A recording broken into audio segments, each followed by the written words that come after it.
I wanna invite you, wherever you sit, just to kind of be present, because what we find now with our clients at the moment is something like this. If that should be now on your screen, is most of our clients are saying that's what's happening to them. And like Simon Weitzman, Dr. Weitzman said, our brain is also not immune to all the information. And if that happens, most of our days can often look like this. And in a complex adaptive system, it's very important to create the ability to start again. There's so many meetings, so many things happening. And if we don't develop the skill to go from there to just start again and start fresh, we might not be in our highest EQ or IQ. So just a small practice, just to kind of get us all present, or is if you just where you sit, just notice maybe something in your office, not your eyes on the screen, but just around your office. Just find maybe one thing that you can put your eyes on, your attention on. It's almost like with beginner's eyes. Find this one thing in your environment that you can just notice. It's the noticing that we notice. It's the awareness that we are just observing something that helps to calm our nervous system at the moment. So there's no right or wrong. And as you stare at whatever you're looking at, just for a moment, allow your awareness into your body. This is where I'm sitting right now. It's almost a lockdown into your body. And a good way to lock down into your body is just to become aware of how is my breathing. You might even relax your shoulders and just observe your breath, maybe 2 times in, 2 times out. Your eyes on screensaver. Noticing that you are right now noticing something in your room. And then bring your awareness back to this session. To be present is not an attitude, it's a skill, and it can be practiced. So welcome to today's session. And again, we are going to follow a tight schedule, and we're going to have some people speaking to us about their worlds. The goal of this is to have a cross-industry, cross-continent, cross-world place where people can learn something that's not in the news yet. There's so much information coming into our heads. We would like to provide a place where we can learn fast from each other. And we'll send you on a daily basis, or tomorrow, we'll send you a distilled version of the session, a recording. And we hope this cross-pollination can fast track what needs to happen in our country. So we'll have some non-experts. They made it very clear to me they are not experts anymore. In this domain, nobody would be an expert, who's also going to give their reflections to you in this session. And again, you'll get the email. So Dina, I'm over to you in that sense, because I think you raised a very, very important maybe question that needs to be asked. And I'm delighted to hand over to you. Thanks very much, Casper. And I enjoyed that moment of grounding myself. I find doing that regularly during the day is critical, just to bring the anxiety level down and be present.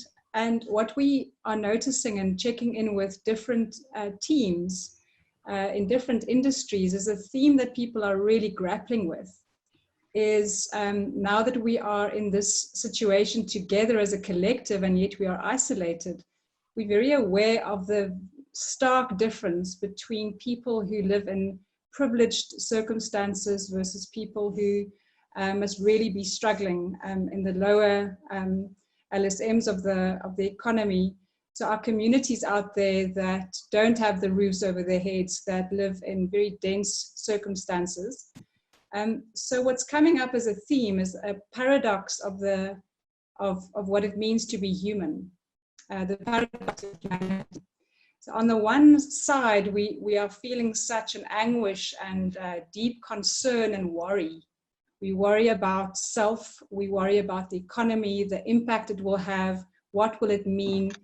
And then on the other hand, something that is quite paradoxical on the other extreme is a deep sense of care, a deep sense of open-heartedness, and a real yearning to mean something and to add to communities in need. So the paradox is self, and on the other side, community. On the one hand, worry, and on the other hand, real love. So the question I want to ask, going into, reaching into Italy, asking you, Mauro, and Mauro Baldassin is the director of EFA. It's a global construction company. And you are a few weeks ahead of us in terms of your experience of lockdown, but also the impact on people. So what have you been learning about this paradox? Thanks, Dina, and hello to everybody. Of course, we have been hit this a few weeks before everybody else, and this means that we had a little bit more time to reflect into it, especially now that we see, in a way, the light at the end of the tunnel. One of the biggest debate and discussion we had in Italy in the past few weeks has been if all these are gonna allow us to exit as better person and as a better society than before, and learn what are really the important things for us as individual, as a family member, and also as a part of the society, in caring about other people, caring about the people that are caring for us as nurses, as doctor, as a social worker, all the people that we have been ignoring for a long time before, not giving the right attention to, of the job they are doing for us and for our parents, for example, for our elderly people. So this is a big discussion we are having in Italy, in the media at the moment, and between people.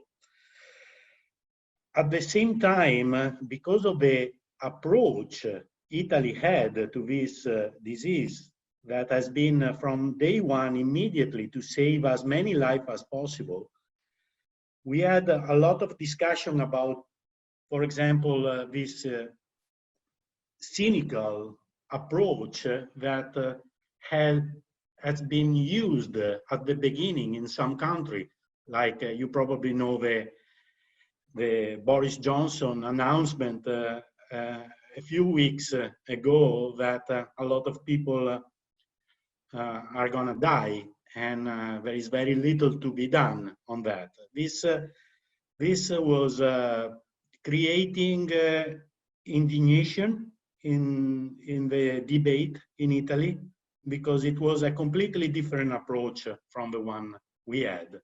So I don't know if in South Africa you got all that in the media, but this has been pretty discussed quite a lot in Italy, if our approach was the right one, or if another one could have been used. So this is very much about the feeling of a society and the culture of a society and the history. On the other hand, this is my personal contribution to the discussion, is because of the people I'm dealing with, my area manager, my customers, my sales team. The most important pickup I had in the past 6 weeks of lockout is that the way we behave as managers, as leaders, as individuals, really define the people we are, the company we are. Because it's during this tough time that we really show the kind of people we are and what are the value that drive our behavior in every day. And so I find it very inspiring and very good to be authentically interested in the way our people, the people reporting to us, are how they are living this moment. So being authentically interested to ask them how they feel, how is the family, how are the relatives going. You know, these are important things because when the world will go back to the new normal, our people are the one that are going to make the difference in the way we recover out of it. Thank you very much, Mauro. Really appreciate it. And thanks to the very difficult experiences you've had in Italy, it's given us an early warning signal to do things very differently in our country. So we're very grateful to you. And to shift our focus back to South Africa, in the last couple of days, we've seen incredible ways in which our leaders have responded, the way people are connecting between industries. Can you hear me, Casper? Dina, your sound is not that good. Can you just maybe say that again? I will.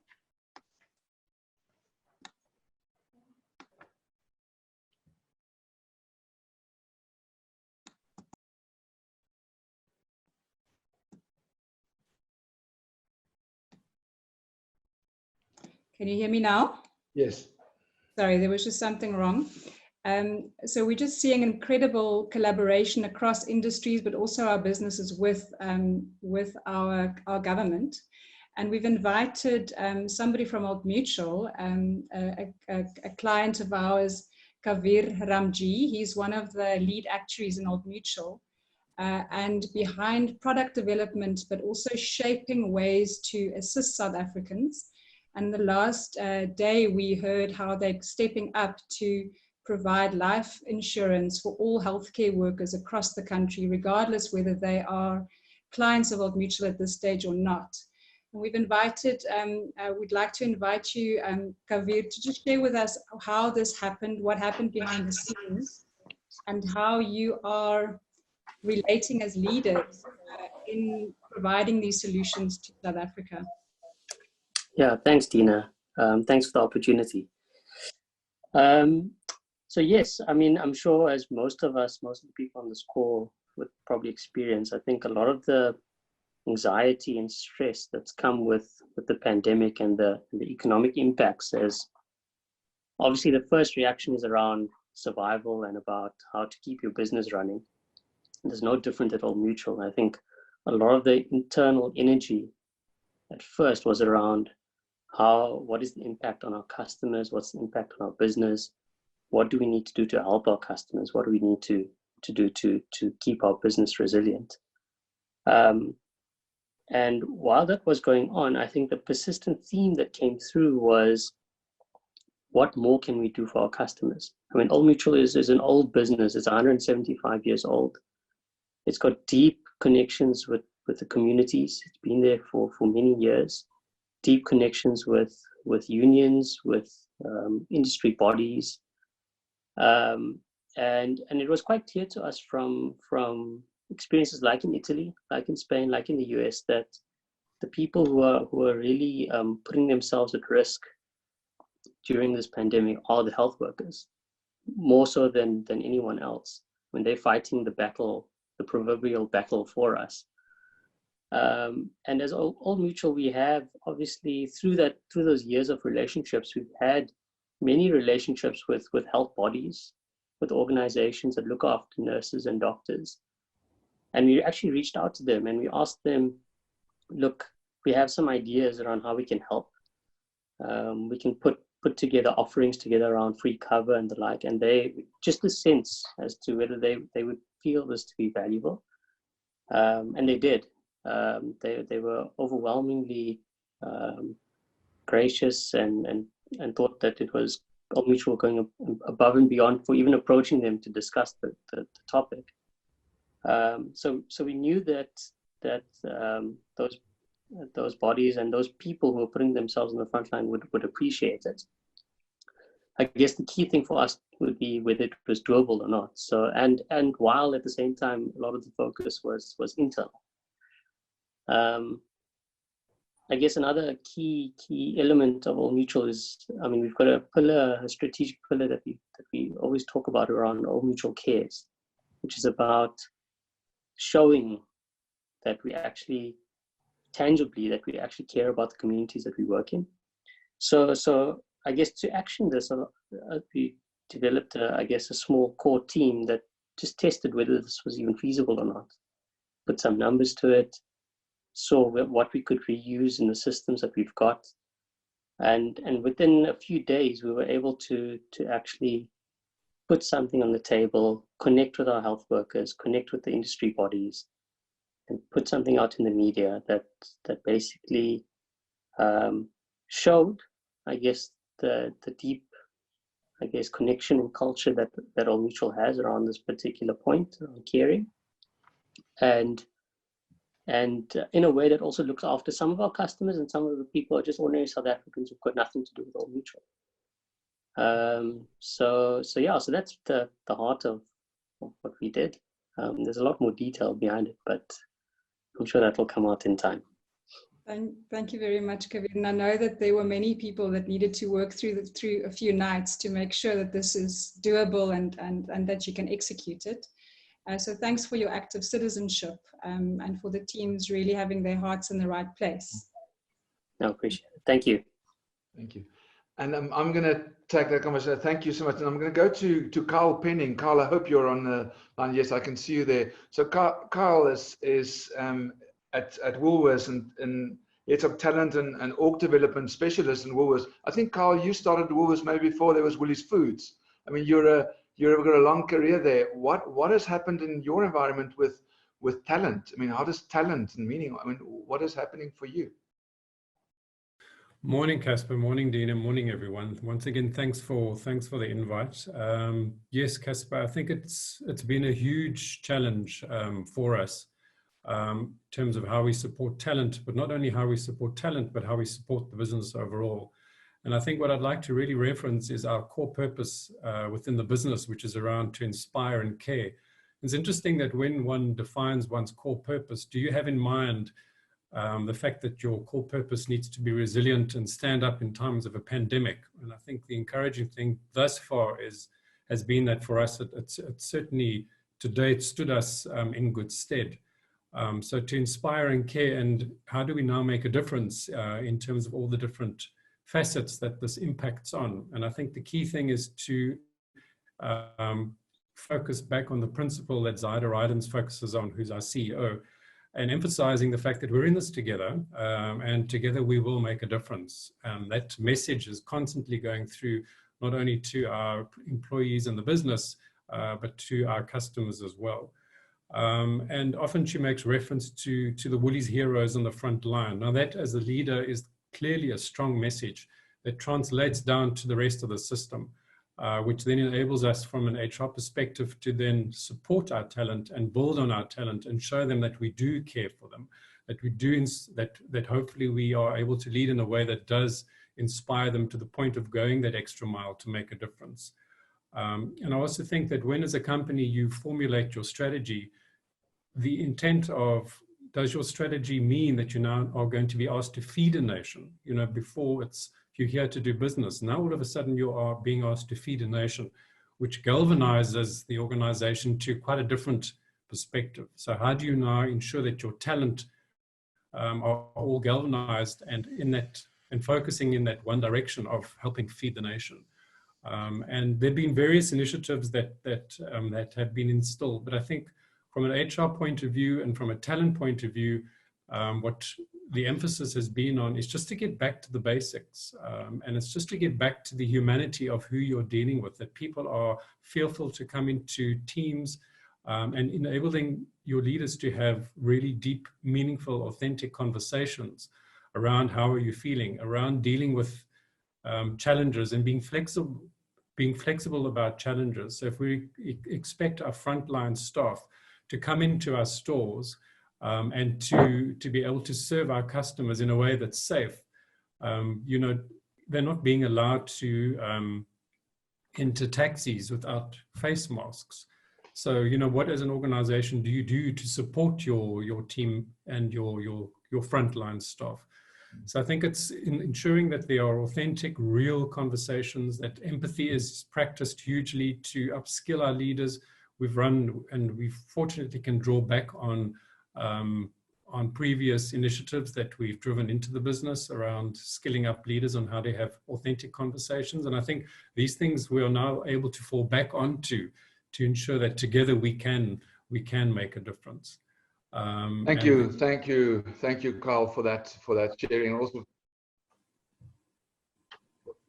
for somebody that's so long. And it's almost like I feel sitting here like, next customer, please, for the next person to speak. But I hope you have many more next customer, please. And one of the messages we got through these sessions is we sit with a paradox with two worlds. We sit with corporate, bigger companies who now just need to strategize and come with clever tactics, and then we have some smaller, medium-sized businesses who, with great turnovers, who within a week or within 2 weeks, there's no business.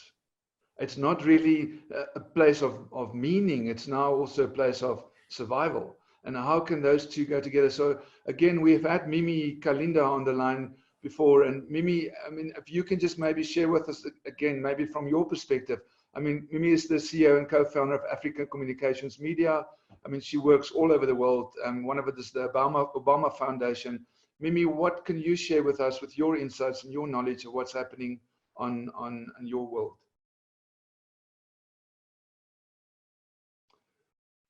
That's the part where I hope Mimi could hear me. Technology doesn't work for us, but thanks, Casper, for that, and nice to see everyone again.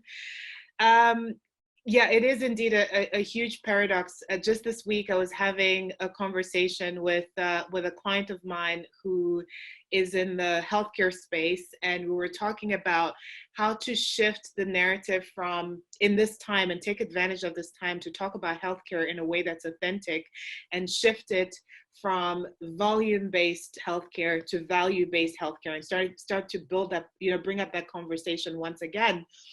And we, one of the things that we landed on was the fact that our primary stakeholder group or audience would be policymakers. And so how do you find the balance when you talk to policymakers in terms of what needs to be done about the healthcare systems in our country? To convince them that there needs to be a mindset shift, a perception shift that then leads to behavior change.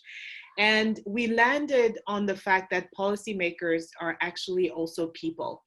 And we almost need to start to shift the way we talk about, corporates, policymakers, and all of these kind of terms that are very jargony that we've come up with, and really kind of come down to the level of human beings.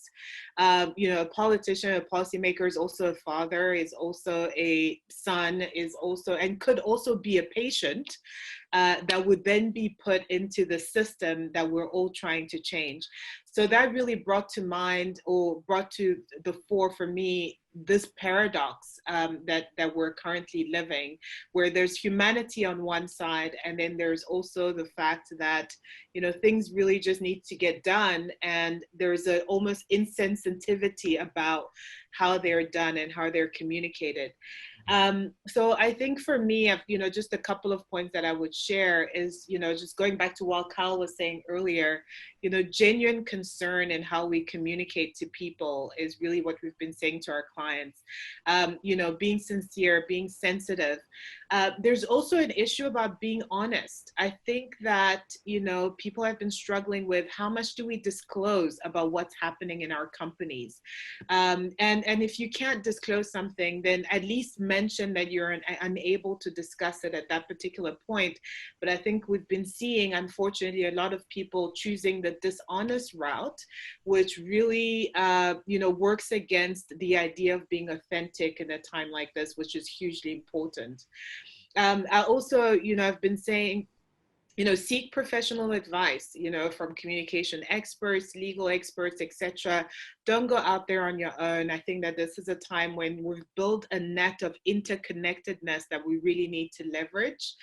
And so for me, those are the key things that I've been seeing in my industry, specifically when it comes to internal communications, but also finding the balance of remaining corporate and being factual and really, almost sanitizing information, but also finding the humanity, the sensitivity, the sincerity, and the concern that brings home the fact that ultimately we're all human beings.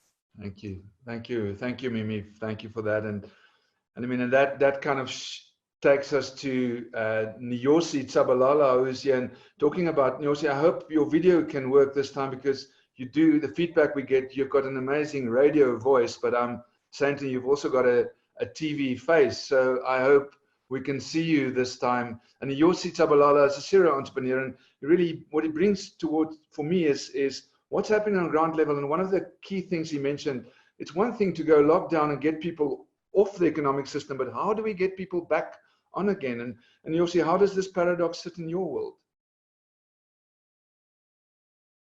So can you hear me? Yes. Okay.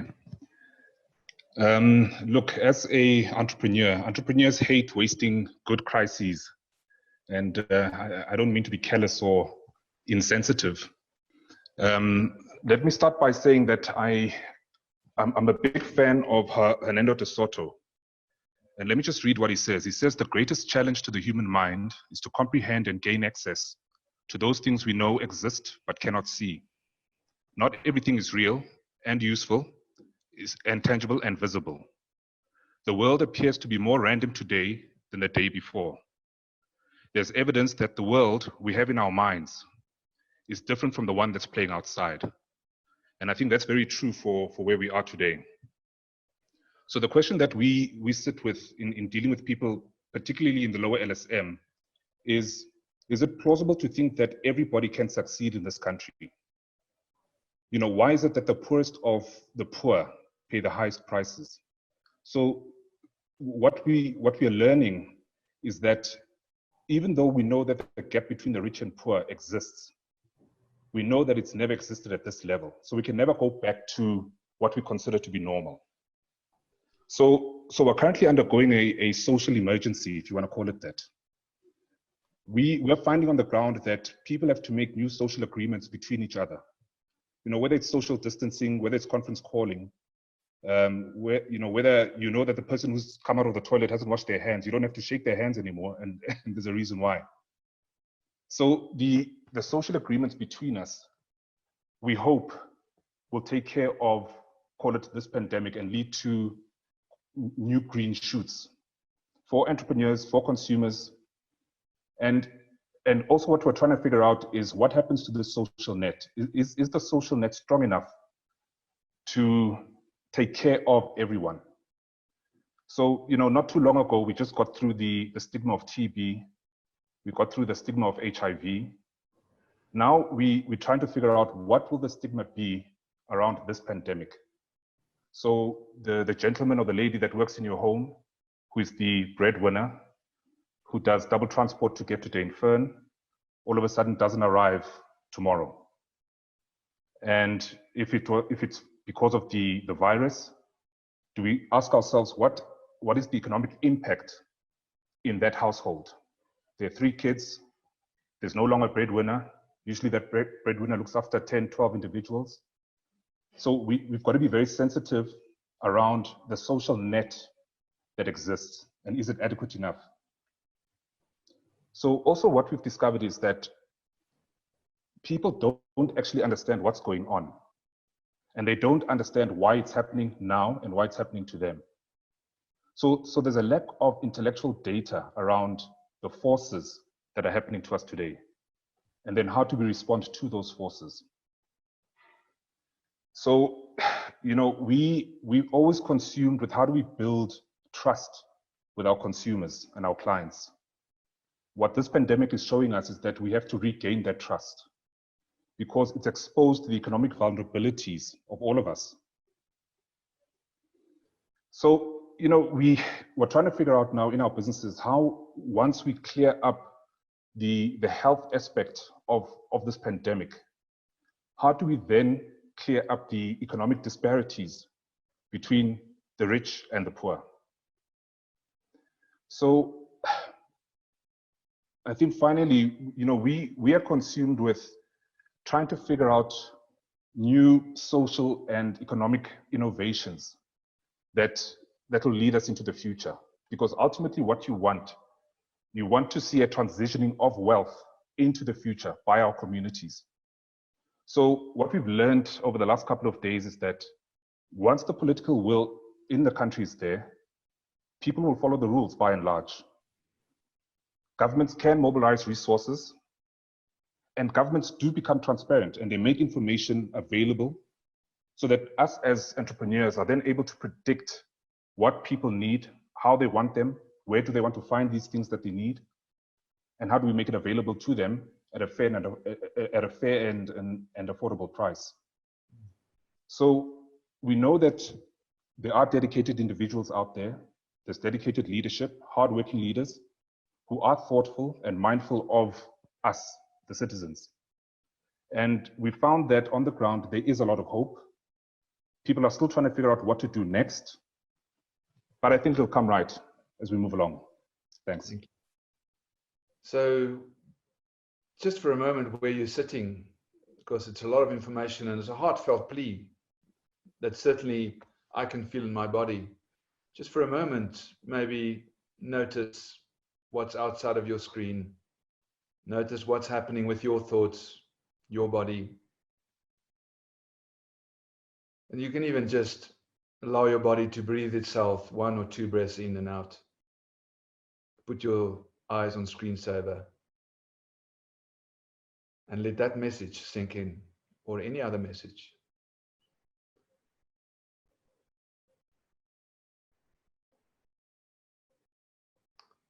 And bring your awareness back to the session so we can start again. Yossi, thank you for that. And we also get feedback from our network that soon a lot of middle class or small businesses will also be poor, and there would be a totally reshape of what's rich and poor. It will also include some people who were previously rich and wealthy. Thank you, Yossi, for that. So I'm going to take this conversation from somebody that can kind of help us make sense of things. Sonia Blichnout is on the line. And Sonia is, you know, from More and Beyond. She's from Cognitive Edge. She's one of, she hates it when I say an expert, so she's not an expert. I would say she's a guru when it comes to speaking about complexity. And some of you might know her just from one blog that you wrote. It's hard to survive in the jungle if you were trained in the zoo. So Sonia, a lot of language in this thing. How can you help us? Maybe what would you like to share with this audience? Yes, Casper, I think I've been struck actually by just how many times people have, even in just this conversation, have referenced the impact of language and how we need to potentially reframe how we look at certain words and certain language. And I think sometimes the way we use words so often that we become almost blind to the meaning making that happens when we're using certain language. You know, so just an example that's currently very salient is, you know, we're all talking about social distancing, but actually what we're doing is physical distancing while maintaining social connection. But just talking about social distancing, it creates a very different meaning to what we're actually going through than if we just use the you know, I don't want to say the right words, but appropriate words. And I think something else that, and you asked me a little bit to talk about this, but I think even if we describe what we're going through, a word that keeps coming up nowadays, it comes up a lot, is people describing their context as chaotic. So they say, you know, it feels like chaos. And I think chaos in itself is a bit of a scary word. You know, if we perceive ourselves to be in chaos, it's almost as if we're immediately stripped of agency. Because what do you do in chaos? How do we function in chaos? And I thought it would be useful just to think about, are we really in chaos? Because I think chaos in our definition is a place that's quite, it's a context that's random. It's a context where there's no discernible patterns. So it's a very difficult place to make sense. And I think actually where we probably are is more in the world of complexity. And I think we used this metaphor before, you know, if I'm continuously on the dance floor, if I keep engaging with all the crises and the news and the information as it comes, and I never take a step back, it actually starts feeling chaotic. But when I do take a step back, I can start observing some of the patterns that is at play on that dance floor, and I can start influencing. So I think even just being careful in terms of just describing what we're going through as chaos is already, I think, moving in the right direction in terms of just managing some of the anxiety. And then I just quickly wanted to touch on something else. I think Nyosi mentioned that people are really struggling to figure out what's going on. They're struggling to make sense.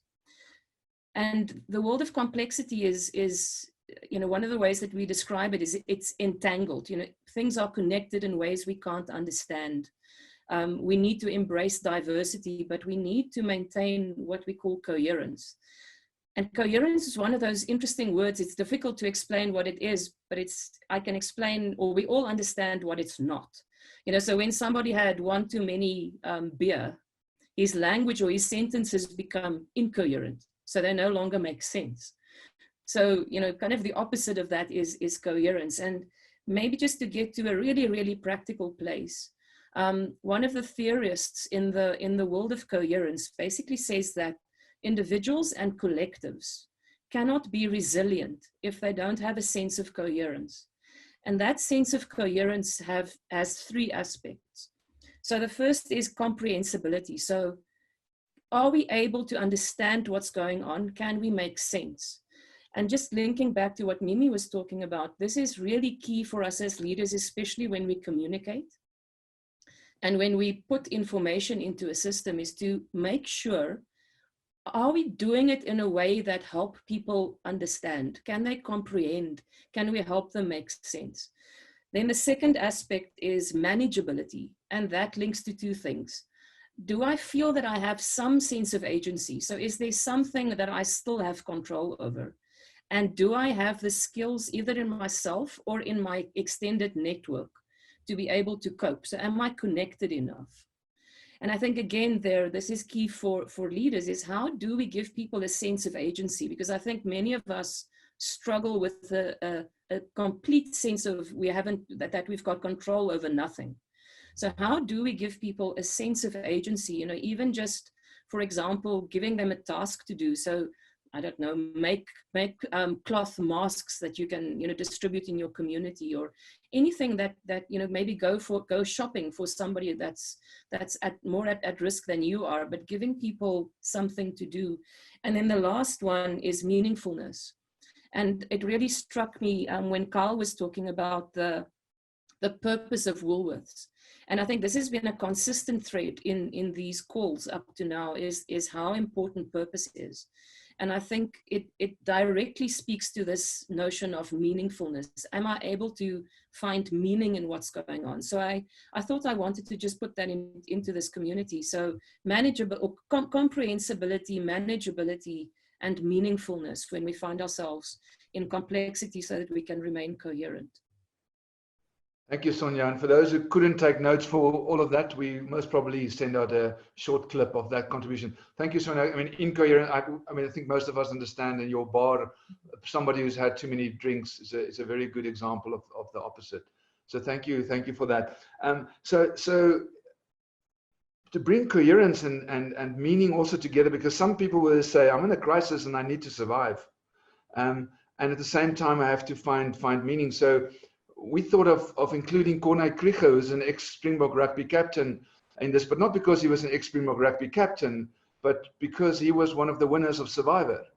And Survivor is a lockdown, ultimate lockdown. I remember that time when Corné came out of Survivor, that his family and his wife had to get therapeutic help beforehand, because this person would be fundamentally different. And I saw Corné, I could not recognize him.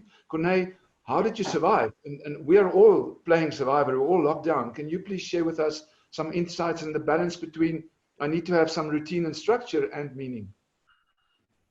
Yeah, thanks, Casper, for having me on. I really appreciate it. I think the difference with the current situation is that we didn't decide we wanted to go on lockdown. It was forced upon us. Whereas Survivor, we all opted in. You know, we decided to go on this crazy venture. And the amazing thing is that a lot of my tribe members actually went there for different reasons. Some of them went for fame, for the money. You could win R1 million or whatever. And some of them just went there to try and find their purpose in life, you know. And what was incredible was to try and get them together and to work together, because there was a serious attitude of distrust towards each other. And when I started bringing routine in the day, so every morning we'd wake up at a certain time, get up, everybody would have a chore to do. Those chores started working together, and the guys started realizing simple chores would be some dirt. Yes. You can interrupt. You can just maybe just say that again. Your sound seems to break up a little bit. If you can just say that last sentence again, please. Okay, so basically what I did was I put in some routine for the guys, and what it did was that every single person did it for the tribe, and without them really unknowing and unbeknownly to them, they were doing stuff for the tribe, and they were working together, even though there was distrust between them. So just bringing a bit of routine into the day made a massive difference, and it gave everybody a bit of a sense of achievement. And I think that's something that we like. It's like every day you went to work, you came home, you felt you'd achieved something, and you did something really meaningful for society. Now we're sitting down, some sort of sense of achievement. Corné, so and I also know you've got busybody kids. Being locked down in a house, did you apply some? How do you do that at your home? Have you got like a ritual or a routine now at home? It's an enforced lockdown. I mean, how does that work? Yeah, so we decided that within the week we're going to have a routine for our kids. So in the week we wake up at 7 o'clock. Everybody needs to be up. 8 o'clock we have an hour of exercise or some routine of exercise. At 9:30, when everybody's cleaned up, we start, the kids have schoolwork for at least an hour and a half. And then myself and Justine, we do a bit of work on our computers and try and stay in touch with our staff members in our businesses. So, and then after that, there's a bit of a break, lunchtime, which we're going to have right now soon. And then afterwards, after lunch, we have another hour and a half of work, and then the kids are out to play on the farm. Thank you, Corné. Thank you for that input. And again, we also want to hold that space. And I asked Corné to share, and Corné is very aware of the privilege that they have as a family. And many of us on this call, we also know that to do that maybe in a township is unthinkable. It's unknowable. So I just want to put that out, that we all also know that this is not possible for everyone. And we've learned from mindful leadership that to isolate is a privilege. To isolate is absolute privilege. And to move from that practical place to William, can you help us make sense? And again, there would be more information on the email. And William is a psychologist by training, but he brings so much value for my understanding. William, and please, can you just start with not using the word chaos, but that story of yours about the chainsaws and how we have to lock down certain things, please. Yes, thank you, Casper. Can you hear me? Yes. So the quote, which is hard to trace, is that when you're juggling chainsaws in a hurricane, you need to tack down what you can tack down so that you can deal with everything else. So in that sense of manageability, in terms of what is within your control, to get that stuff locked down, or to get it organized. If we were traveling, you don't want to run out of petrol, stuff like that, things that you can manage. So I just wanted to share maybe one philosophical list from Getting Things Done, which is completely new to me. And I've started a list called my let go list. So I have a list of things that I'm going to need to let go of. And on there are philosophical things, but they're also practical things, I think, in terms of the world to come. So that's a list that I'm busy building. But the one that perhaps can really add to what Sonia was talking about, manageability, is what we call agenda lists. And your picture of what is that my mind, it's just the amount of thoughts and information flying around. It's hard to track, and we're really encouraging people to use an external brain. And the agenda list, very simply, is have a page in your book for each person that reports to you, and add items that as you think of them through the day to them, so that when you speak to that person on a Zoom call, you have a list of everything you want to talk to them about. Same thing goes for meetings that you might have regularly. Have either a spreadsheet with tabs, and in the video we send out, I'll show you that, but have a place to start capturing, externalizing the thoughts that you have that you need to share with the person, rather than, you know, contacting them regularly because you forgot to mention something else. So as a place to channel things, track them outside your mind, and an agenda list are a great way to make sure, or to help make sure that nothing falls through the cracks, and you can have the conversations that you need to, covering all the points in an orderly way. William, and one of the things I learned from you is, maybe just say a little bit about that, is that our brain is not designed to hold ideas and hold concepts. It's there to have, and we need that part of the brain ready for solutions in this environment. Can you say something more about that? So the brain can only really track the relationship between 4 things at a time. If you walked into a restaurant and the waiter, and there were no menus, the waiter could only give you 4 items. As soon as they add the 5th one, you wouldn't be able to make correct choices. So you want to trust and track everything that occurs to you on a piece of paper or in a list manager of sorts. And we're all doing that to a point. But now is a time when things are moving at such velocity to increase your ability to manage an external system. So I'm not sure if that answers your question, but we need to have the sort of the zeros and ones of progress is to reflect and engage. You can't just act all the time, and you can't just reflect. So you need to move from reflect to engage in a systematic way. And many of you on this call are taking care and holding so much of other people all the time. Part of the thinking of this call is also a place for you to just learn more about your own relation, what's happening with you and your body. And we're very privileged to have Dr. Simon Weitzman on the call. And Simon is head of IMISA, but he also works in business. IMISA is the Institute for Mindfulness in South Africa. And Simon, at least 7-8 minutes, can you maybe just help us all maybe focus on ourselves and give us some information about the relation of Casper to Casper? Thanks, Casper. Thanks, Dino. Thanks for bringing this particular aspect of the conversation into the foreground of our shared humanity and connecting as human beings in this turbulence. There are many ways to enter this door, but I thought it might be interesting to ground some of this conversation in some science, some interesting science. Although I'm sure many of you are not scientists, but sometimes science can kind of earth the conversation a little bit.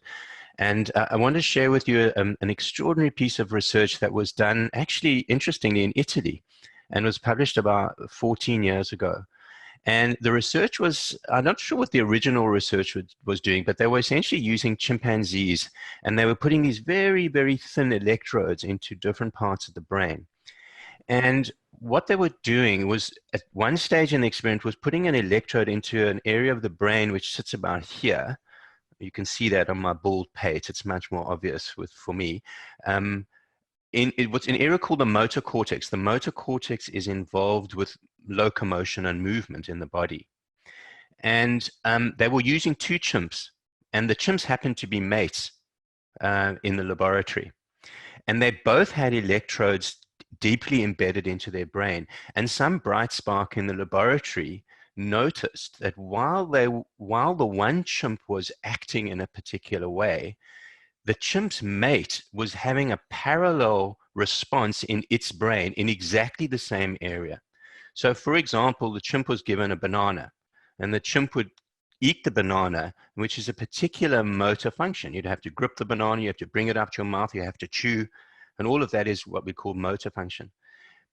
Interestingly, fascinatingly, the chimp's mate in the cage in the same laboratory, while watching its mate eat the banana, had exactly the same regions of the brain activated. So the two chimps were in neural resonance with each other. And the researchers were completely flabbergasted that this could be happening, because they weren't connected in any other way other than they had a relationship. And this led to an exploration and an investigation of what was underlying this. And one of the emergent pieces of data that started to come through was that the brain has specialized neurons. Neurons are brain cells, which are called mirror neurons. And mirror neurons are scattered in different parts of the brain, which form part of something called social circuitry, the social circuitry. In other words, our brain is hardwired to be embedded in relationships.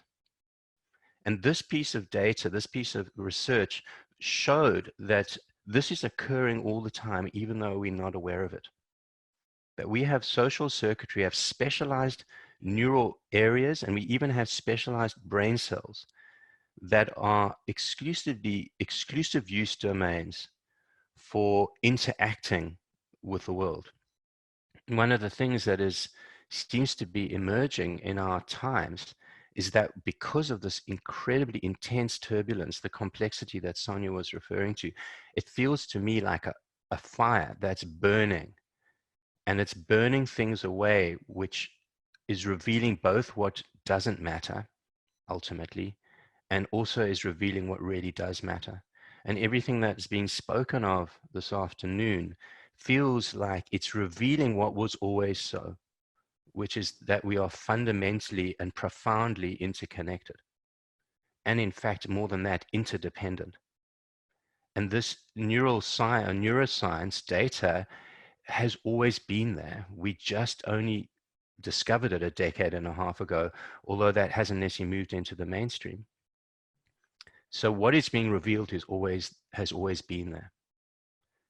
And so I'd like to maybe just, if that is okay, Casper, if you'd like me to do a short practice and just kind of to translate these concepts into just a momentary sense of what is already so. That what we can do, and this is available for everybody, you don't have to be a meditator or be into mindfulness. You just have to have the capacity to pay attention, just to use your own body and your own breath and your own senses. That almost immediately, as, excuse me, as we drop into a connection with our own bodies and our own breaths, we open up the possibility and the inevitability of being that much more attuned to someone else. So if you'd like to experiment with this in this moment, you can look away from the screen. Cass, I love what you say, you use a screensaver. You can close your eyes even, that's the ultimate screensaver. Or if that doesn't feel entirely comfortable, just let your eyes fall into a gaze, maybe out of the window, if you have the window available, onto the floor. I'll close my eyes. And what we're going to do is just begin to direct attention to the feet on the floor. Your feet are probably already on the floor, you just might not have noticed. And what you will begin to notice is that the feet are in contact with the ground. And that plane of contact between the feet and the ground is felt as a subtle sense of contact and pressure. And just simply notice this for a moment without actually doing anything. So we're gathering our attention from its dispersed state or its distracted state or its mentalizing or thinking state, and just coming in and down to the feet on the floor, noticing this point of contact. And noticing now your seat on the cushion or the chair on whatever surface you're sitting on.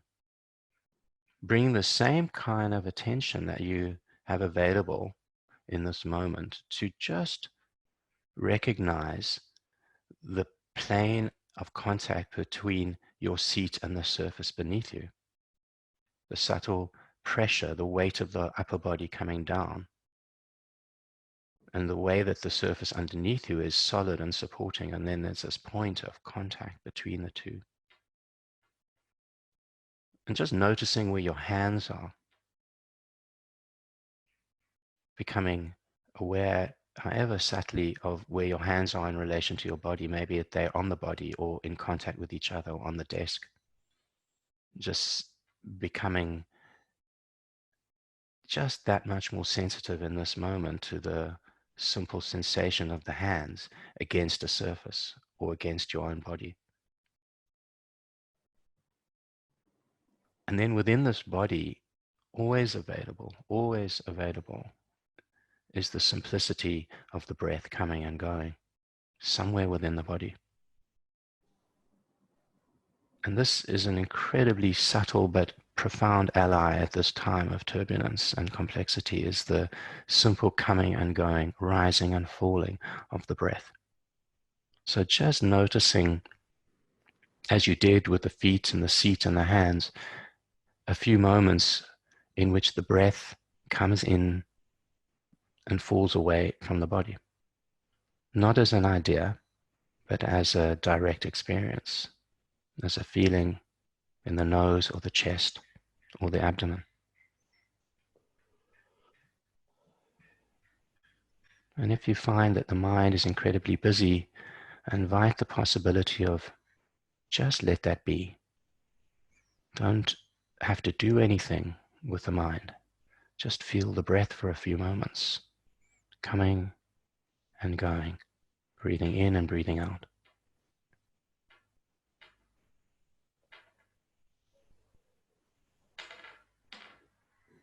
And as you sit here aware of yourself sitting and breathing, just opening your awareness, and you can do this visually, to the screen in front of you. And just scanning, but with a very soft gaze, to the images and the names on the screen, without actually expending any effort to do anything with that, but simply allow the images of other to fall into your visual field. And just sensing into the chest and into the belly, and see if you can notice any subtle effect of just making contact, of being available and present in appreciation for every single being in this room.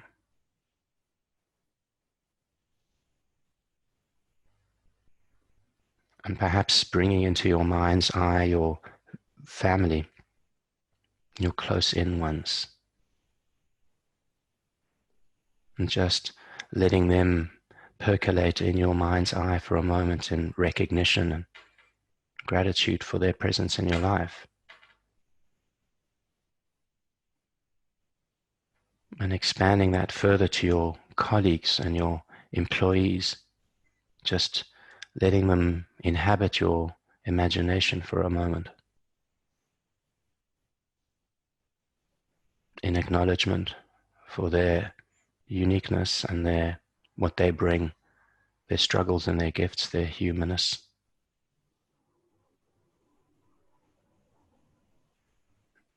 And extending beyond that to your country people, or whichever country you're in, just taking a moment to acknowledge all the inhabitants of the particular land that you inhabit, rich or poor, whatever race or religion. And just allowing the possibility in your imagination of the mirror neurons just vibrating coherently to the actuality of this shared humanness, and beyond our country to all countries. Letting our brains, our minds, our bodies, and our hearts simply open for a moment in this very moment to all beings everywhere. And maybe in the deepest wishing that everybody be well and everybody have moments in their day of ease. And then just for the last few moments, coming back to your feet on the floor and the breath coming and going.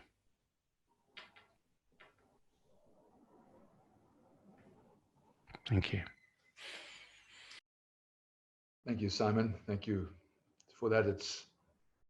It's hard to fill the space with words, so I'm going to say as little as possible. To everyone on this call, I see people from New York, Melbourne, Stockholm, London, Bologna, somewhere in Nigeria, Cape Town, Johannesburg. We believe that as Homo sapiens, and as leaders on this call, we've never been trained better for this. We are all trained for this. We've prepared for this our whole life. So go out there, make sure you do get rest over this long weekend. You're going to need it. It's important to put the mask on for yourself too. Thank you so much, and you will receive an email from us, hopefully before the end of tomorrow.